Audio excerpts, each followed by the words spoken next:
பிரெக்னன்சில நிறைய கிரேவிங்ஸ் இருக்கும். அதுக்குன்ட்டு எல்லா ஃபுட்டுக்கும் எஸ் சொல்லணுமா?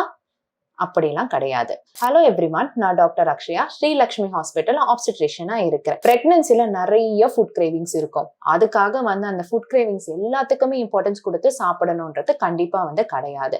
Because when you take a lot of junk foods, கண்டிப்பா உங்களுக்கு பிரெக்னன்சில சுகர் வரும், ஹைப்பர் டென்ஷன் வரும், பேபி கொஞ்சம் பிக்கா இருப்பாங்க, டெலிவரி காம்ப்ளிகேஷன்ஸ் எல்லாம் வரும். ஸோ ஸ்மார்ட்டா சூஸ் பண்றது தான் இட்ஸ் அ பெட்டர் ஆப்ஷன். உங்களுக்கு நிறைய ஸ்வீட் கிரேவிங்ஸ் இருந்ததா, இன்ஸ்டெட் ஆஃப் டேக்கிங் ஸ்வீட்ஸ், ஃப்ரூட்டா சாப்பிடுங்க. That will be very healthy. ஏதாவது கிரன்ச்சியா சாப்பிடணும் போல இருக்கு, அதுக்காக சிப்ஸ் அப்படிலாம் சாப்பிடறதுக்கு பதிலா பாப்கார்ன், ஹோம்மேட் பாப்கார்ன்னா இன்னும் ப்ரிஃபரன்ஷியல்.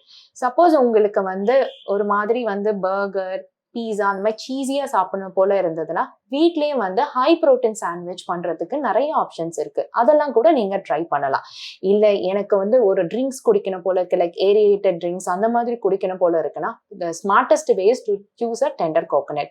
இந்த மாதிரி ஸ்மார்ட்டா யோசிச்சு உங்க பிரெக்னன்சியை ஹெல்த்தியா வச்சுக்கோங்க. தேங்க்யூ.